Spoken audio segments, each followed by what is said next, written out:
They don't high-five beat.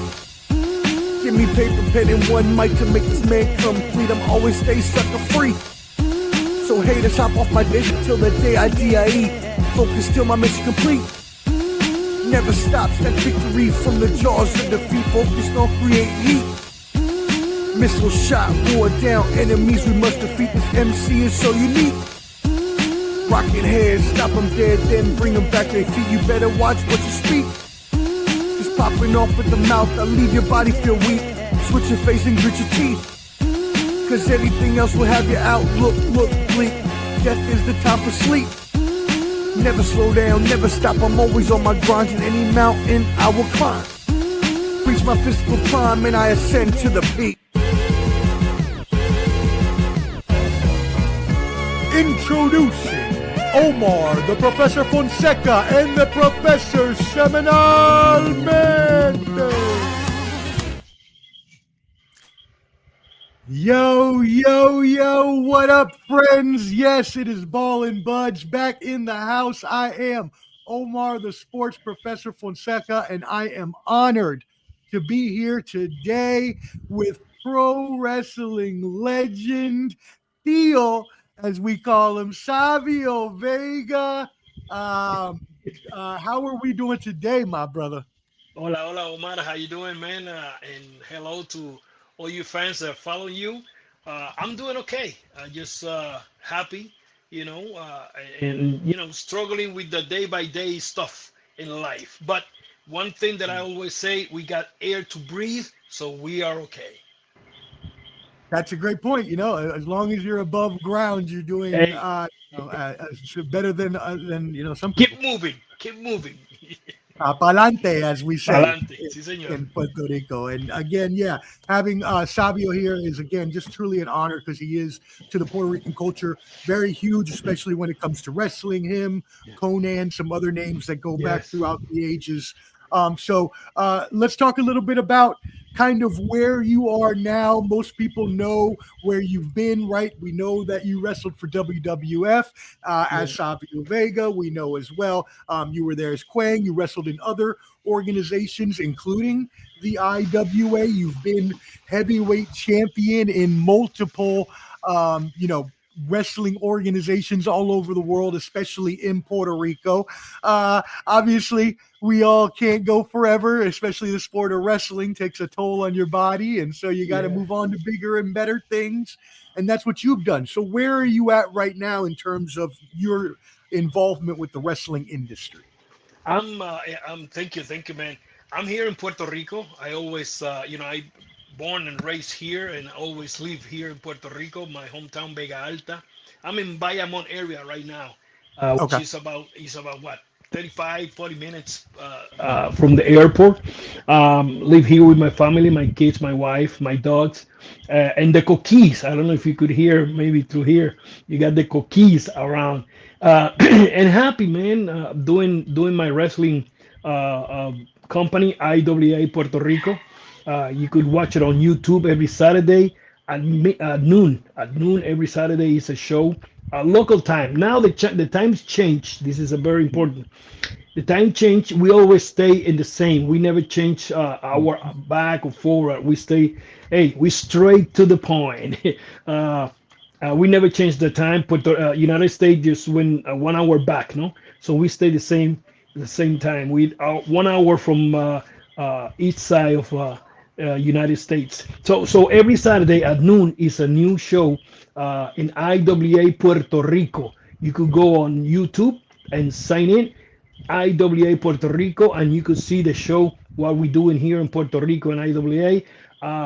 It's in Spanish, of course, the voiceovers, but right there you could go on settings and change the club caption, and you could read in English what the guy says and see what we're doing here in Puerto Rico. Also, iwapuertorico.com. So we're doing some wrestling show. We're gonna have a show the 13th of December now in Yauco, which is in the south area of Puerto Rico. They've been asking for wrestling there, and the mayor, we got together with the mayor, and he said, hey, let's do it in the plaza, in the hometown, right in the middle of the town, for free for the people. So I said, let's do it. Yes, he's there, And then we move into the 27th of December. After the Christmas, we're gonna have a show, Hardcore Christmas in PR here in Puerto Rico. We go to Humacao, which is the east side of the island, and we're gonna be there with a big show. Then we close for a little, 2-3 weeks, and the 10th of January we have another big show in the Roberto Clemente Coliseum in San Juan, Puerto Rico. So we are busy working on it, but check on the iwapuertorico.com for more information. Yeah, so you'll be there about a week after Amanda Sedano is going to have her last fight there. Yes, I'm going to try to go to it. I have planned to go there. I have planned to go to see if of course, and of course the 20th of December are going to be in Guadalajara with AAA and WWE. They have a show there in Guadalajara, so I'm going to be there with them working as an agent. Yeah, and so tell us, and by the way, we'll have to talk about more about that. I'll be in Puerto Rico.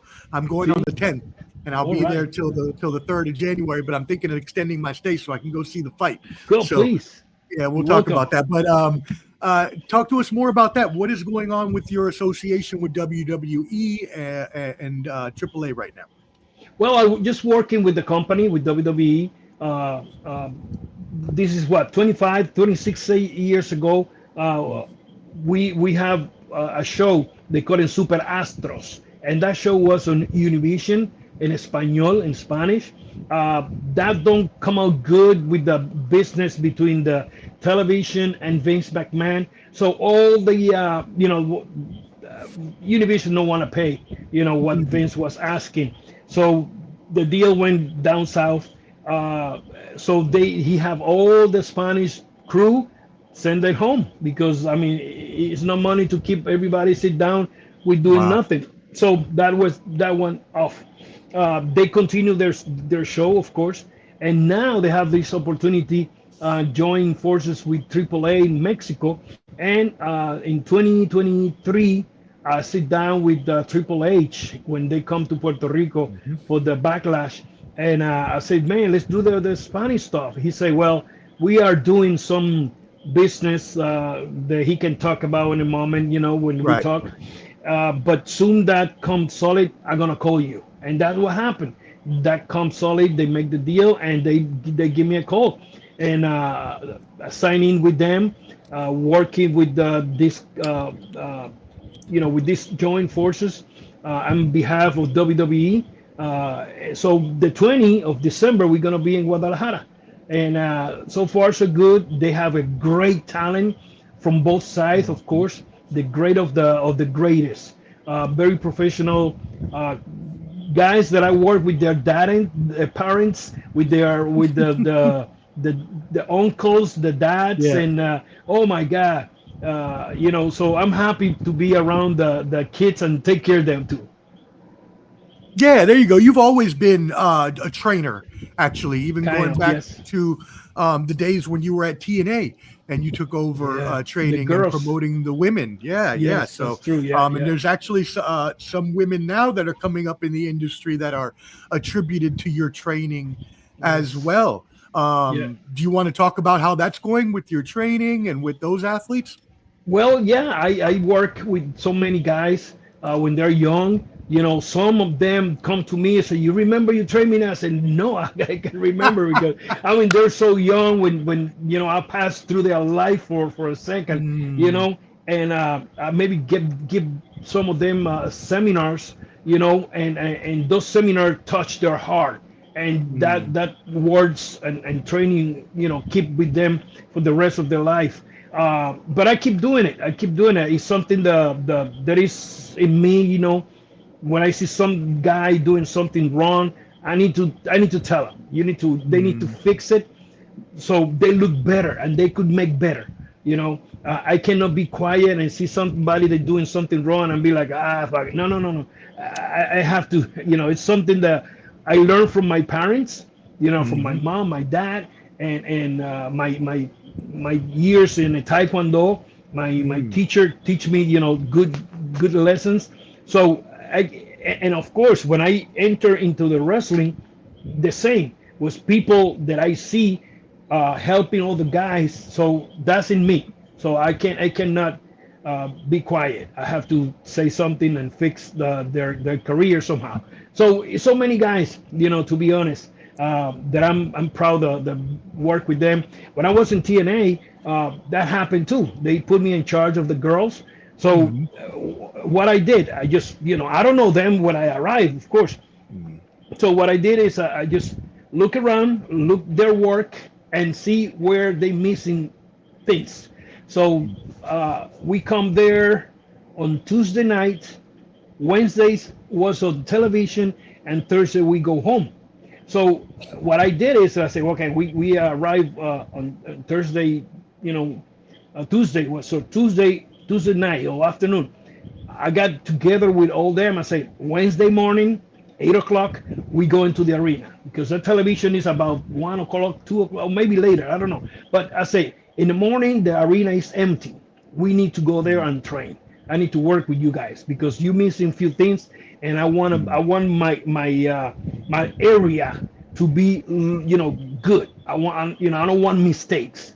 So that's what we did. We started training the girls in the morning for a few weeks, and I see them better and better. Plus, the time they give us for television was so short. I mean, I said, right. Hey, the girls are getting better. We need, more television. They said, no. We put 3-minute match. I said, but what you could do in that, So, well, it's television, of course. I said, okay. So we got 40. Listen to this. We got 45 seconds from entrance to the ring, beauty shots and blah blah blah. When the match start, we got 2 minutes and a half for a match. So I said to the girls, okay, this is what we're gonna have like 3.5 minutes. When you walk in, I mean, don't pass the camera as a crazy, but walk faster so we win at least 30 seconds more. 2 seconds back, yeah. 45 seconds to walk. I mean, you could do that in 15 seconds. So we do that and we win more time. So we prepare the matches for let's say 3.5 minutes, and everything comes perfect every time. My friend Omar, perfect, because I don't know, I'm in charge of something. I have to be perfect. Can't be like we missed this. No, I don't want mistakes. Have to be perfect. So that's what we did. And the girls, every time the girl come out, the ratings went up all the time. I remember we went to this arena. I didn't even remember where we were. We have a full match. We have about 15 minutes for the match. And I just went from top to bottom 20 times. Let's go again. Let's go again. Let's go again. Finally, the match is on. I got goosebumps, man. I was watching the match and I was calling everything in my head because I was like, okay, when the match, oh my God, look at that. When the match finished, I was super happy because come out good. The people talk about the match. I mean, that day I took the girls to eat. I said, I paid because I'm happy you guys made it, and happy to be honest. And like I say, I cannot be quiet when I want my project, whatever is my match is in my hands. I want that to be perfect, no mistakes. Yeah, I mean, because especially when you're putting a product on TV, you want to have every little mistake, every botch, as they call it in the wrestling industry, can be looked upon, unfavorably, and especially when it comes to the women. We know that they've always been at a disadvantage in terms of the amount of time they get for matches and other things, and it's always been that way. They lag behind the men when it comes to that, but now they're starting to get a little more shine, get a little more time in some of these places, and it's well deserved for a lot of these wrestlers. And these days, the girls in WWE, I mean, their performance is super mega great. I love the way they doing it, because it's like I say, a little mistake, you could see it. You could spot it right there. In the moment, something happened. It's like, and I hate that. I hate to be mistakes And that's why I say less is more, guys. Don't put too much stuff. If you put too much stuff, it's more you have a high percentage to you're gonna miss something. Get less, play by ear there. If you could do it, let's do it. If not, and you're not sure, you have to say no, change this or whatever. I don't know, but less is more. Less is more, to be honest. Yeah, I mean that's completely right, because the more variables that you bring into any situation is going to just cause more things that could go one way or the other. So trying to minimize the amounts of times that those things can be made is going to help you out in the long run. Yeah. Well, we got a couple comments here. People loving you being here. Tap in with everybody. Make sure you tap in with IOW Sports and Wildcard Mar. He says, this is huge, Savio. You helped raise me as an Attitude Era baby. Good. Oh, my God. And then we got another one here from Peach. One of my buddies said, ask him about the strap matches with Stone Cold Steve Austin. And could you see that Austin was going to be a star? Or were you surprised of how big of a star he became? That match was, wow.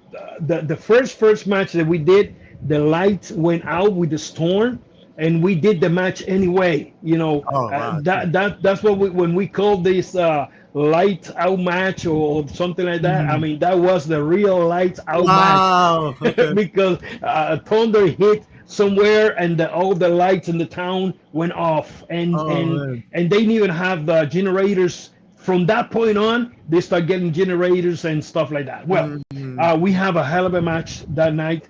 When we come back, we stretching the match to see the light come out. Finally, they say, hey, hit it home. So we go home. What happened is when we are in the back, Pat Patterson said, guys, you have to do this match again on Tuesday because no light, and the people that pay the pay-per-view, they want to see it. And we are all beat up. And let's do it. And we did the match on Tuesday again. I loved the first match better, to be honest. The second match was good.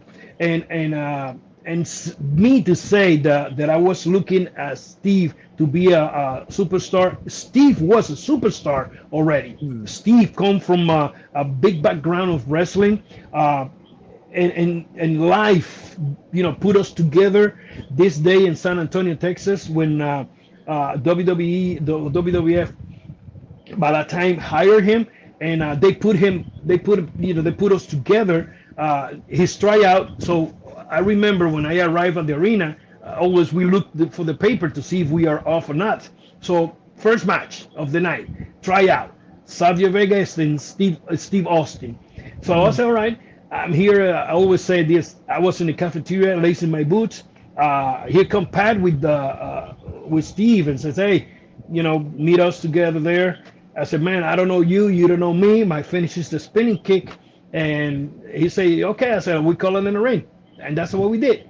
So from that point on, when we had that match in the ring, we tear apart the building. First match of the night, tryout match. No television, no championship, no big blah, blah, blah. Just a regular stuff match. And brother, I love to see that match. And to be honest, we don't did nothing. We just simple stuff. And boom, that went out.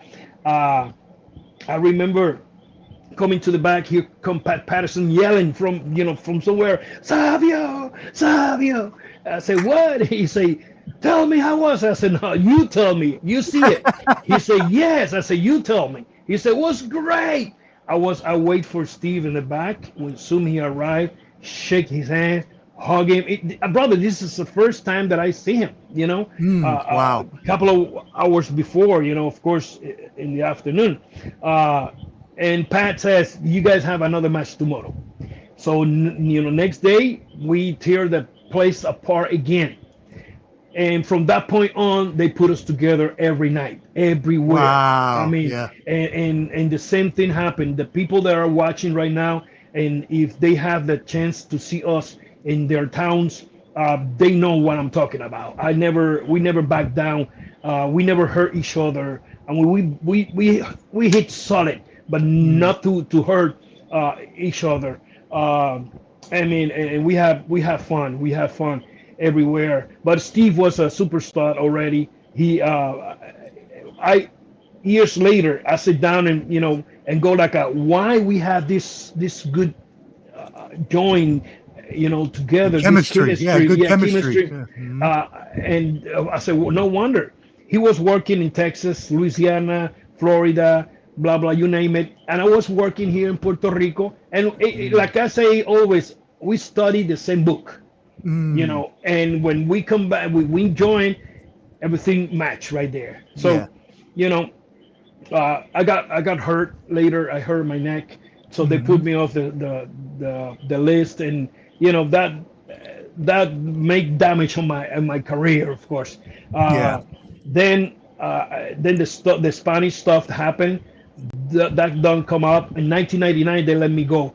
But we have a blast, man. We are happy to work here, there, and Steve is a great guy. Wow. No, and yeah, it's just when you think about wrestling, and Peach, the guy I asked that question, he and I talk wrestling all the time because we're both, huge wrestling fans since back in that day when you were there. It's grown and it's evolved in its as its own industry, in a sense where back in the day, a guy like you and Steve could meet for the first time, but still be professional enough and know how to perform your craft well enough that you can go in there and call a match on the fly. And it seems like a lot of people these days don't have those same skills and abilities. It's a big percentage of guys can do that, because they learn from watching television, and okay, I mean, we sometimes get together and let's put this and this, but like I said, this is the honest truth. That's what I tell him. I say, I don't know you, you don't know me, so my finish is a spinning kick. Let's call it inside the ring. And he said, okay, that's it. So when he say okay, going back in my head and see the mileage that we run, I mean, it's like hey, he know what he was talking about. I know what I was talking about, and that magic come right there. So I mean, sometimes when you arrive in the arena late, a plane late, a car late, I don't know, whatever happened, and hey, you next, you coming already in the taxi, lacing your boots, putting your clothes, and you go from the taxi or from the plane straight to the ring, and the people don't know, and it's like, you ready? Yeah, I'm ready. Let's go. Boom. Wow. And magic happened, and you have a great match right there in the front of the crowd, and they don't know if you're late, or maybe they know you're late or whatever, but when you arrive, you go, hey, what happened? You go over, you go down, whatever. Let's go. Let's do it. And that's when that's why I say you don't need too much. This day the kids they doing too much, and they getting hurt, not just their body, mentally. Why? Because they pushing too much themselves, and they I want to do this because I want them to see me. I want to, and something happened in the match. It's like, oh my God, they don't want to They don't want to call me. They want to, relax, motherfuckers. Take your time. Take your time. Don't put too much. The pressure is too much. Maybe you're gonna make it, maybe not. Take your time. Less is more. And so I actually have a follow-up question to very recent, and shout out the Bottom Line Sports Canteen. Thank you for tuning in, sending your love. We appreciate you, brother. As well, Skywalker Boxing Media. Everybody tap in with Skywalker Boxing Media. They do great boxing coverage. Love boxing. Oh yeah, the sweet science, baby. So speaking of that, just recently, one of your wrestlers, not your personal, but one of the ones in AAA and one of the big stars in WWF or WWE, Penta, was hurt. Oh, yes.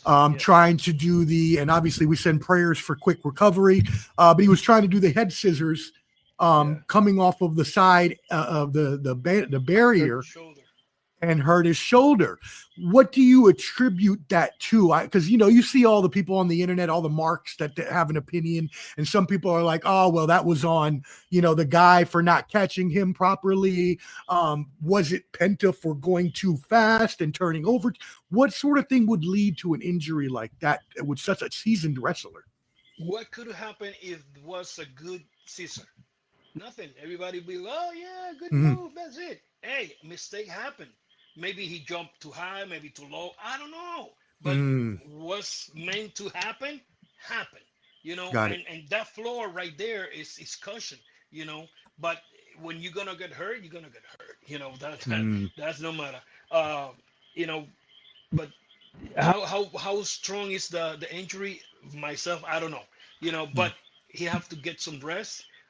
We have the collarbone, and we have like a small muscle, tiny muscle that join with the shoulder. And when you and take nothing to broke that, I got both broke, long time ago, and hurt, and you touch it now. I mean, so many years don't hurt, but still there, and you move your shoulder and you feel that. I mean, it's something that is missing there, and so you need to work out, and that little muscle don't come back to grow, to touch, Okay. So he probably heard that right there, and of course in the moment that happened, I don't know how heavy is the injury, to be honest. I don't know, but hope he recuperate. He's a great guy. This kid outside of the ring, a person, he's my God. He's awesome. Great. He's great. And in the ring, he's a fan favorite for a reason. Don't even mention that. And his brother too. His brother Phoenix. They're both. Yeah, those both. They're great people. They you could see their parents work on them. With honestly. Oh my God, and they're great. Hope he come back soon. Yeah, and Phoenix was injured, within a couple of years ago when he was at AEW, and he had that injury jumping off the cage. So again, that lucha style also has a propensity for more injuries because of the fact that you're doing more high risk aerial maneuvers. Yeah. Of course, yeah, and of course, in my time, like I always say this is and I say this easy 20 years ago, was more wrestler hurt right now than in the first 50 years of wrestling. Wow. Because the high maneuvers, they want to push themselves more and more because it's like a addict. They want the people to notice them. I want to be on top. I want to see the people see me, and because I do this crazy stuff, and that's when you hit the wall. And damn it, less is more. Less is more. I think we're learning that today. All right, well, here we got another question. Shout out Mar, thank you for tuning in. Says, what about the business in today's business do you like or don't like about pro wrestling? What are some things that you really see as going well in the business now, and what are some things that you don't like about it? Well, business is still the business. I mean, what changed here is the wrestler. All the guys, you turning the omelette upside down. But the business is still the same. The only thing is like the guys want to do more and push themselves more and more and more. Everybody, you cannot, it's barely see the big monsters of before, like Oxbaker, ugly big guy. You got the Abdullah the Butcher. The Stan Hansen. You see that these days. Maybe one or two guys that try to push it that way. But I mean, you cannot see that Killer Cut Croup or whatever. Some ugly guys. Everybody these days want to be a stereotype of what they see and from WWE. They want to be nice, clean, the clothing, whatever. The television, they sell in television. But sometimes you need to look for this ugly guy that maybe make the difference. But that guy need to know how to work his character. Very important. You need to know how to work the character. let's say 40 years ago, 30 years ago, well, not too much, maybe, yeah, 30 years ago, you got all these old timers, they always stay in their feet, Mm-hmm. And you got the character. You guys, I remember here in Puerto Rico, see all these guys that flying in. Was a guy, he was Mexican, Chief Thundercloud and Chief Warcloud, and they have Chewy. Chewy have the bong, and they dun dun dun dun dun dun. What this is coming from? What this is coming from movies, but this is what you learn watching television. Now you got that in the wrestling arena. You got this guy dressing as an Indian with the big penacho, and when he was in trouble, here come Chewy with the gimmick, dun dun dun, and what the guy come alive, make the comeback, and win the match. So hey, tell me it's a great gimmick, and then one day come his brother as a tag team. Now you got these two guys that look good, as a tag team, and Chewy got hurt by the Russians or something like that. Was a German guys. They beat the crap out of him. They broke one leg. Now the feud is there. So that's a story. How you build a story step by step. These days is too fast. They want to do too much. And you need to have a good booker, good coordinations, and somebody the look from outside. Get out of the box for 1 second and look around to see what's going on, and change whatever you have to change. Once you come out of the curtain, it's not, well, I'm wrong. Even inside the ring, you could change whatever you wanted to change for the good of the business.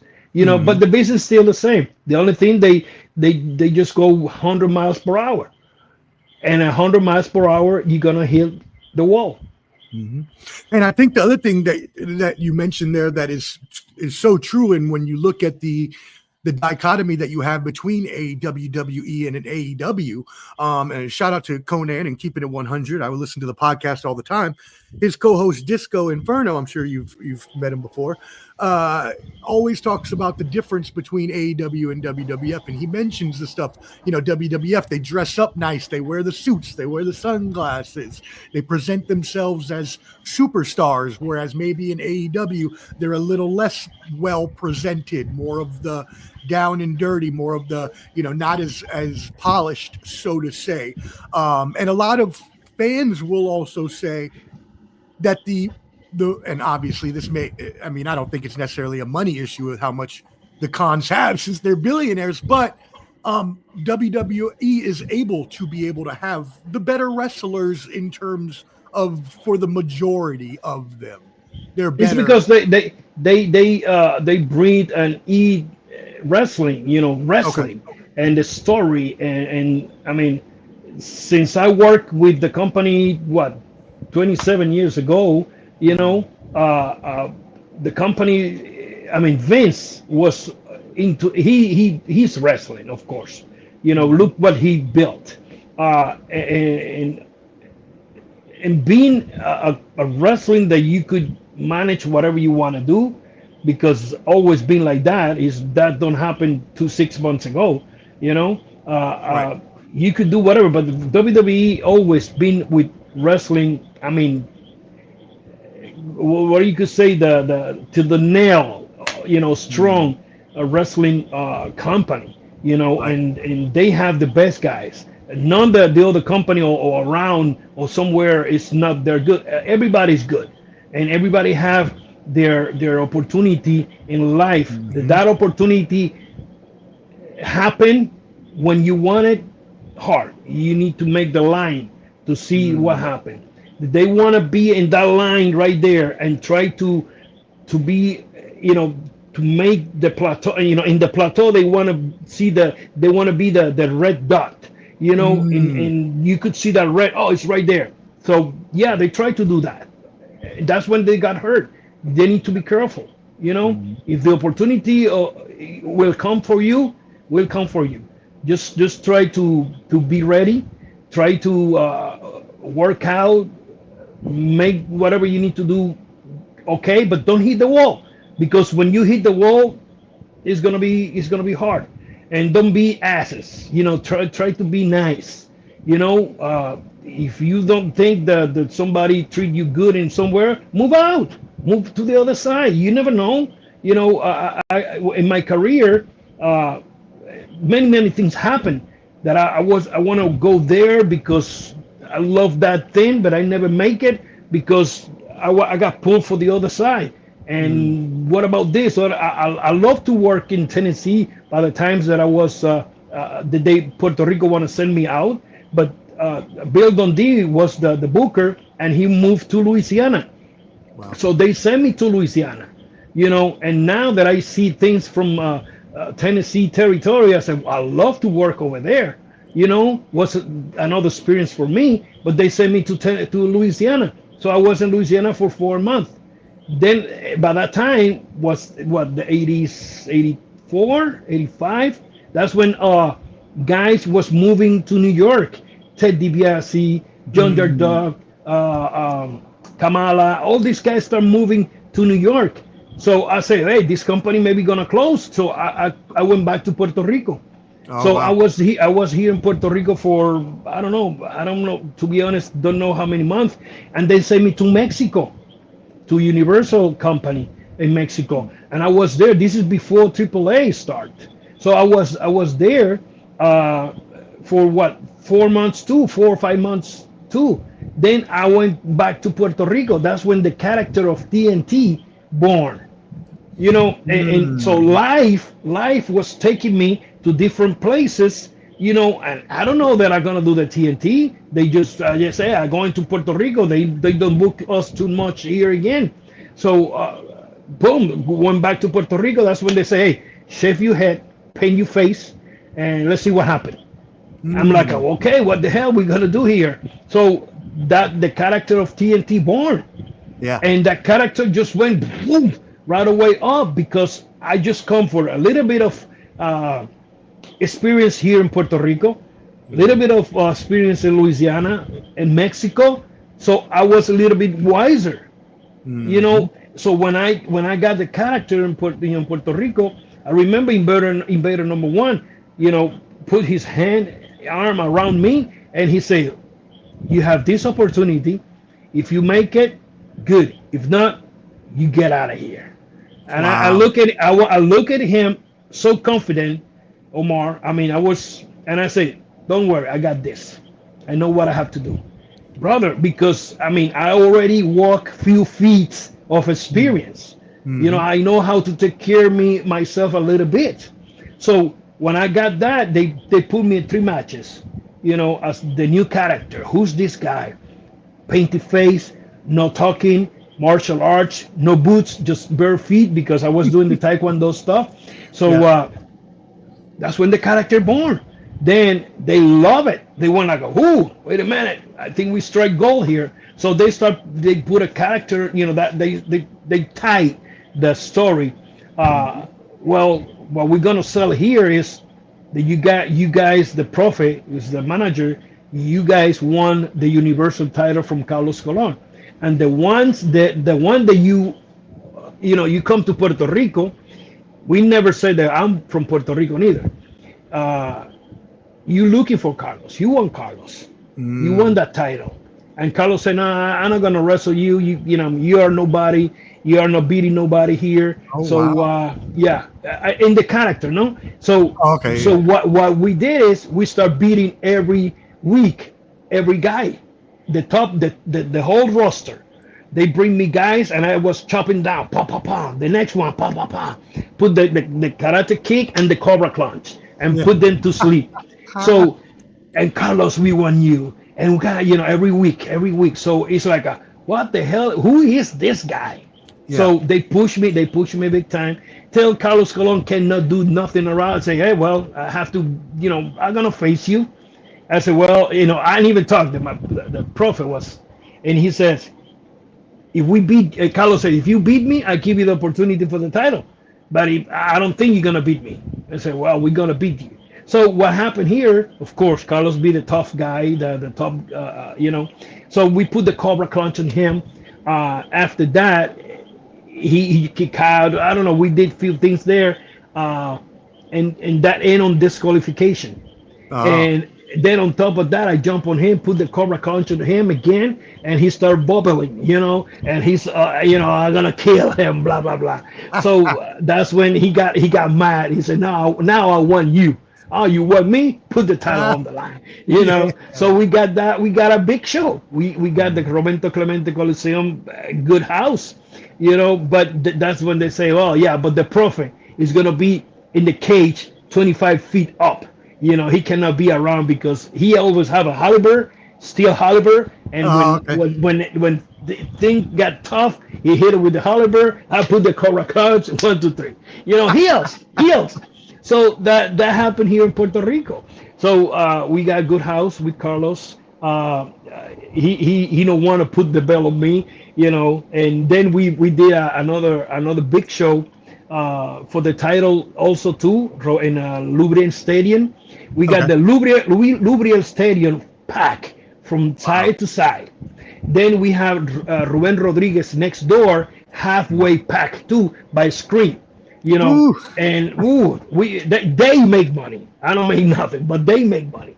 But I mean, the character was strong. The character TNT got heavy strong here in Puerto Rico. I mean, so strong that I believe, if I got my facts correct, and you can never always trust Wikipedia, y'all, but that's where we go. It said that they trademarked the name, right? So you weren't able to. Oh yeah, we went to we don't went to court, but yeah, they did the gimmick. I mean, the character that this idea was Víctor Quiñones, because after that I left the company. Hugo Sabinovich say, "Hey, we leaving out of here. They don't want to do the right business the right way, whatever." So when I went to WWF, I left the company in '91. So by that time, we worked for this company here locally, and they say I can use the name or whatever. I left the company closed. I went back to Japan. Then from Japan, 93, 92. Yeah, in 92, by 93, I sent a hello to Razor Ramon, Scott Hall. He was in WWF by that time. That's when I went to the company there. They put the character Kwang on me. And I was doing, TNT was Kwang was a character as a TNT right there. They just arrived today. Oh, wow. Look at that. Yeah. That is classic. That's Kwang. Yeah. And I have another one. Well, right there. They have the Savio Vega and the Kwang with the red and black pants. So the character Kwang was a TNT with a mask. So when I come back here in Puerto Rico by 1999, we opened IWA Puerto Rico, and we got channels, we got television. We coming strong. So one day they sent a letter to the television. So we're gonna sue you if you don't take that character of television. We own that character. But when you see that character, it's me. Everything is me. They didn't even have the prototype and nothing, because TNT was an experiment to see work on don't work. That I put my effort. Sorry for the dogs that are barking, because here in Puerto Rico they start with the firecrackers and stuff like that. So so when they do that, I remember I went to the ring and I did that in ring hot. I was very hot, and so I said, okay, good. So I start using more Savio Vega. So doing the character Savio Vega, the character just went boom, big time. And I use the TNT in just special. I still use it sometimes when special matches, something special, I don't want to burn it. So what I did is like, this is, it's TNT, but we don't want to get into the legal stuff. So we call it the man they call TNT. So so right there, I just did the same thing, and the people know who I was. So Yeah. hey, we have fun. We got good stuff. But then later years, what? 20, I went back to that company 23 years later. Oh wow. 23 years later, and in the same year, I quit two times. So it's like I can't handle you guys no more. So so we still IWA big time, working with this company, and working hard. It's my company, and I have great guys, great performers. We got great girls. They're working hard to get better every day. So you have to watch. Yeah, no, I'm definitely. I've already started seeing them. I saw a couple videos already, Nice. so I'm enjoying what I'm seeing. And I've seen it before. Whenever I've been in See? Puerto Rico, I've seen it on the TV and Good. stuff like that. So I want to try to come to the show on the See? 27th, since I'll Please. be there. So we'll have to See? talk about that. Okay. But funny you mentioned Carlos Colon, because Peach asks. He wants to know more about how working with Carlos Colon in Puerto Rico, how crazy the fans are over there. And also, he asked if you were at the event where Bruiser Brody got stabbed. Yeah, it's a sad day, Mm. sad day for I mean us. I mean, of course, for Brody family and Brody, and sad for wrestling locally. That was a bad experience. That stick with you for the rest of your life. Hope that never happened. And I was there because I always arrive earlier. Always, I have the painted face with the TNT, and always come in. When I come from Mexico, I bought this the mask that you got just the eyes open for Mm. the cold. So that was my mask all the time that I arrived. I got that mask, and I use glasses all the time. So I was putting the glasses on top, look like the invisible man with the mask on. If you don't have that and take it off, you can see the guy. So Yeah. I always arrive about 5 o'clock. The show is at 8:30, so I always arrive at 5 o'clock. Timing easy. Arrive, got my parking, get inside the arena and relax. Put my stuff there and take my time, because all the time I was like, I don't know what I'm gonna paint today. So I take my time. What I'm gonna paint, la la la. So what was one of those days, and this gaga happened. You know, he got stabbed there, but they took it to the hospital and stuff like that. And operation after I hear that they operate him during the morning, whatever. He passed. Man, sad, big time. I still have somewhere a toy of Bruce Brody here. Oh, wow. Uh, yeah, bad. But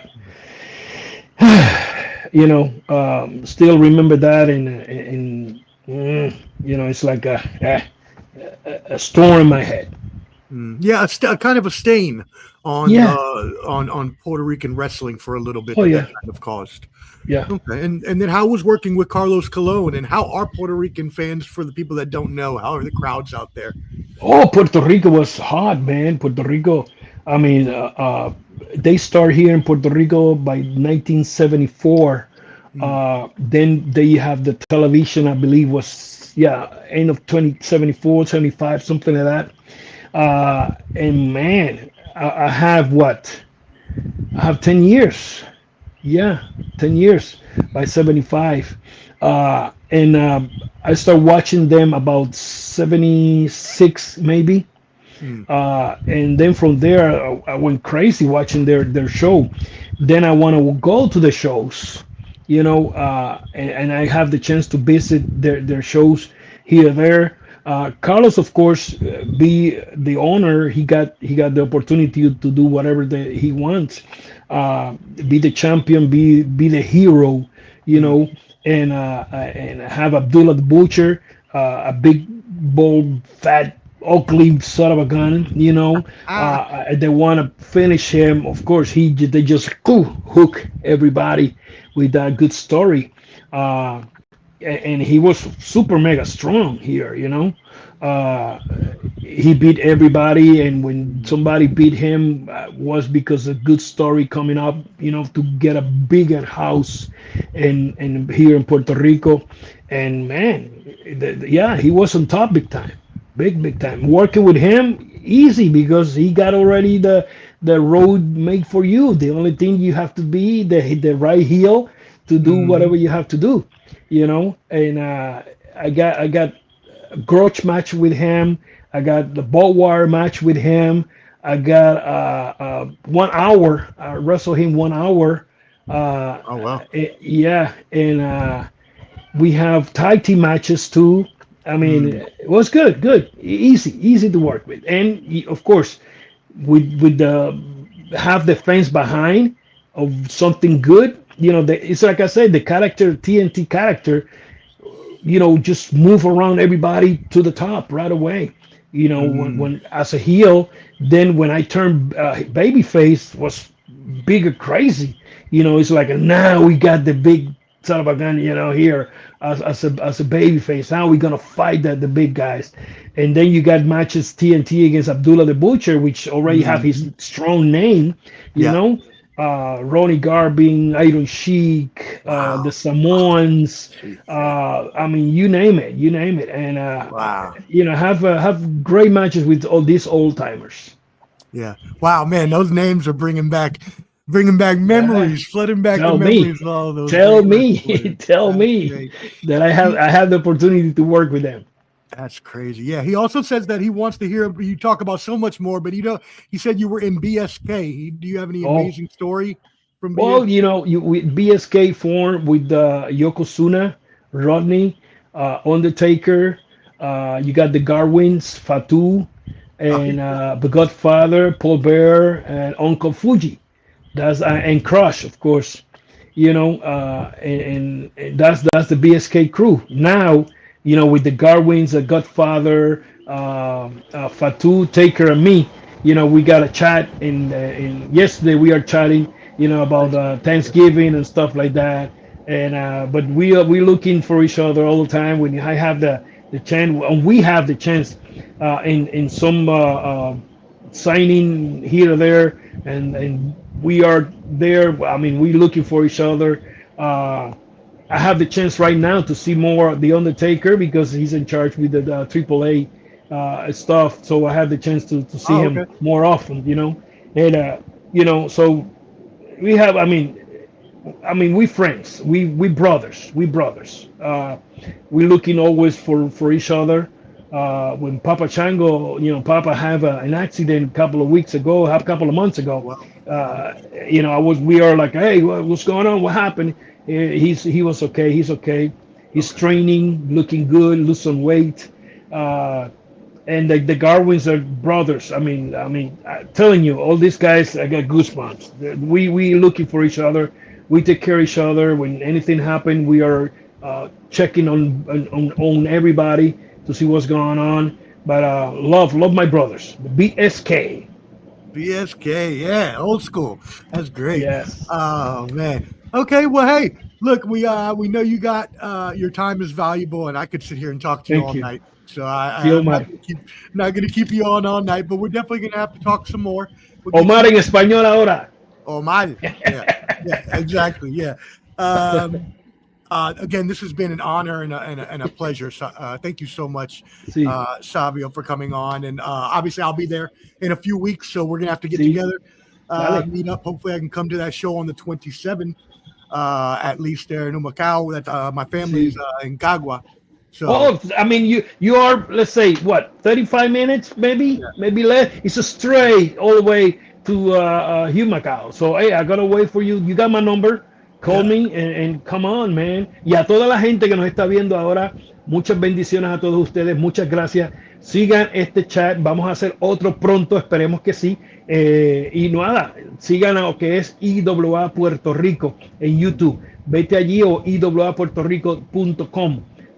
Suscríbase ahí Síganos, por favor, riegue la voz, dígalo a todas las familias de ustedes en Puerto Rico y fuera de Puerto Rico, a todos los que sean fanáticos de la lucha libre, que sigan IAA Puerto Rico en YouTube. Subscribe there, guys. Gracias, muchas gracias, Omar, a ti.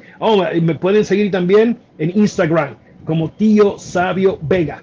Tío Savio Vega en Instagram, Facebook, Savio Vega. Hey, I'm right here, guys. God bless you guys. See you the 20 in Guadalajara. See you here in Puerto Rico, the 13 in Yauco, and the 27 in Humacao. So God bless you guys. Vamos arriba. Yes, so again, make sure you all subscribe. IWA Puerto Rico on YouTube. Yes. And again, there is iwapuertorico.com. That's where you can find more information on the upcoming shows that they have. Again, 3 good shows coming up for Savio, 2 of them there in Puerto Rico with IWA. So please, again, make sure you go there as well if you want to connect with him on Instagram. He is at Theo Savio Vega. I'm going to go add him now as well. And yeah, thank you again. We really appreciate it. And we'll get together again soon and have part 2 of this, because I know there's so many more stories. Many out there. Yeah. Yes. Well, thank you so much again, Savio. Really appreciate it. If you want to stick around, you can. We can talk afterwards. If not, we'll talk on the phone later, however you feel. But thank you all for tuning in. Please make sure that you also subscribe at Ball and Buds, BALLANDBUDS on YouTube. There's a handy QR code right up there at the top. If you take that, it'll take you to our link tree, where you can find all of our social medias, our Instagram, and all of that other good stuff. And as well, hit that like button, whether you're watching now or on the replay. It does help us out in the algorithm to get us out to more people that want to need this good content in their life. And so, again, just a pleasure and an honor today to have pro wrestling legend Savio Vega. Take care. Thank you, brother. Adelante. Bye-bye. Adelante, papá. He's with the millions. It's that world heavyweight flow. Championship belt wrapped around my waist, yo. I got that Ric Flair figure flow. Slam you on the pavement, that's why they call me Street Pro. Create heat on beat flow. Like Jordan after the second time he three-peated, folks. Get ready, set, let's go. Fight toe to toe, release the flow created by this mic pro. Lights, camera, get low. Action packed, back to back. In fact, this monster will grow. Y'all better let him know.